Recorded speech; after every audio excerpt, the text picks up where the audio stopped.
Looking for a really good superhero anime to watch? Stick around. Maybe I'll get you interested. Hello everyone, my name is XBang54 and welcome back to my channel. This is a series I like to call What Is, where I look at basic little things such as anime, cartoons, and movies, and I try to figure out what they are. And in my opinion, we're talking about one of my favorite animes of all time, One Punch Man. Now, I wish I could stand here and tell you that this is a really good anime, and I do believe that it is, but there are a few things that I feel we need to talk about. And I know one of them is going to probably spike a lot of controversy in the comments, so bear with me while I tell you this.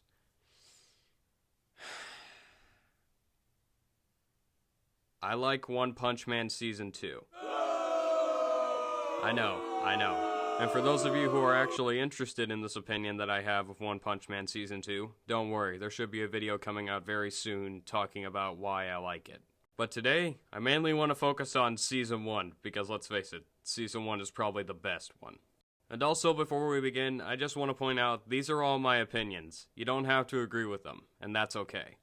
If you have different opinions about the show altogether, feel free to let everyone know in the comments, and me especially, because I'm always curious. But anyways, how about we segue into something that isn't in almost every YouTube video? Now, if you aren't already, please go ahead and subscribe, because according to my analytics, 98.7 of you aren't, so please do.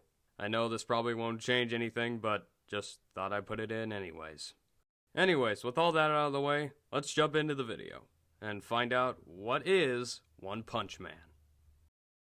One Punch Man follows the collective and creative adventures of a bald hero named Saitama, who has the incredible ability to beat any single foe that he comes in contact with one punch, hence the name of the show. But despite always being able to win every single fight, Saitama pursues his life and is trying to find someone who can ultimately withstand his one punch and that he can actually have a fight with.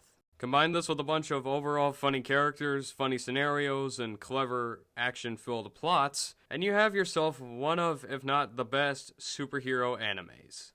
Now honestly, at first glance, that seems really bland and boring. I mean, you literally made a show where the main character can always win, so how is that interesting? Well, it's interesting because of the way it's presented. As it's told many times throughout the first episode, having overwhelming strength is pretty boring, actually. And the main character knows this, and is presented with it pretty much like it's a disease, like he's going through depression or something. But of course, it all comes down to the plot, characters, and of course the world that it takes place in. And let me tell you, this is probably one of the best settings in all of anime. I say one of because it has some imperfections, but ultimately it's a very well-grounded world and is very well done. I say that because this place is basically just like Bad Guy Central. Literally in the first episode, we have a Titan-sized man destroying a city. And Saitama just punches him away like it's nothing. And after the Titan-sized man gives a backstory on how he became this big, as well as accidentally killing his brother. This show just plays around with what you're expecting, and is like, nope, here's something else entirely. And I love it. Literally, within seconds, they can just flip the scenario around and immediately get you changing your emotions. And despite that being done a lot, and pretty much to death at this point, it really works here. You feel bad because the cyborg is about to self-destruct after not being able to finish off this foe? Don't worry, because Saitama just zooted it away like it was nothing, while saying this. Bugs. They suck. Loving this scene and how funny it is? Too bad, here's some action for you.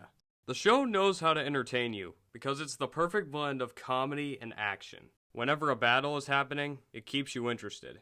And whenever a funny line or action is happening, more often than not, you'll get a laugh.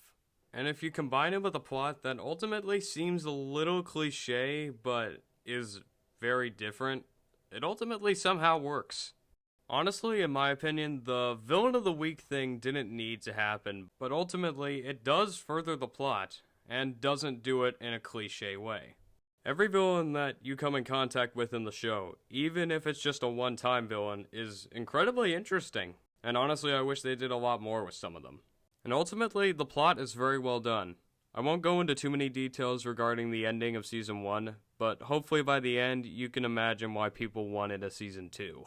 However, that's an entirely different discussion altogether, which I'll definitely get to in a different video. But honestly, if we're talking about probably the best part of One Punch Man, I think it has to do with the characters.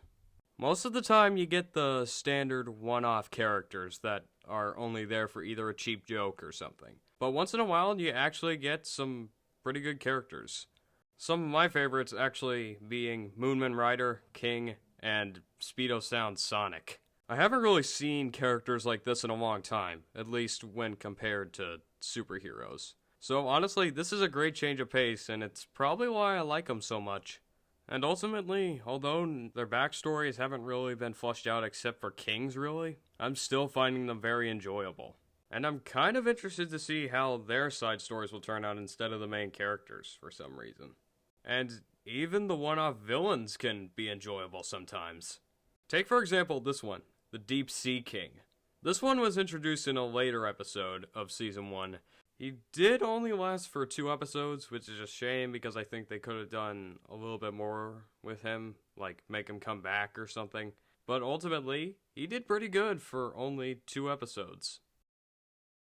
Although there are some things that I wish were done a lot better, for what it's worth, One Punch Man Season 1, and just One Punch Man in general, is a pretty good show. Sure, Season 2 brings down most of the franchise rather dramatically and very harshly, but ultimately, with the way things are right now in the manga, I have a feeling we're gonna need a Season 3, because right now they're in this kind of war arc. But basically, if you want my general opinion right here and right now, here's the bottom line. I think the show is great. It's not perfect, but it's not bad at the same time. It's kind of in the middle, and leans more towards amazing. So ultimately, if you're looking for a new anime to watch, or just some form of an entertaining superhero show because Invincible is over and you're waiting for the 2nd season, then go ahead and check this out. Because in my opinion, I feel like it's definitely worth your time. Hey guys, I hope you're having a great day, and I also hope that you enjoyed the video. I thought I would try something new and just share my general opinions on what I thought of certain cartoons and anime, because if you didn't know by now, I really like that stuff. And I hope you guys enjoyed me rambling on and on about One Punch Man. But as always, I hope you guys like, share, comment, and subscribe, as I try to make more of these, because actually they're really fun and I really like doing them. So, yeah. And as always, I hope you guys have a great day.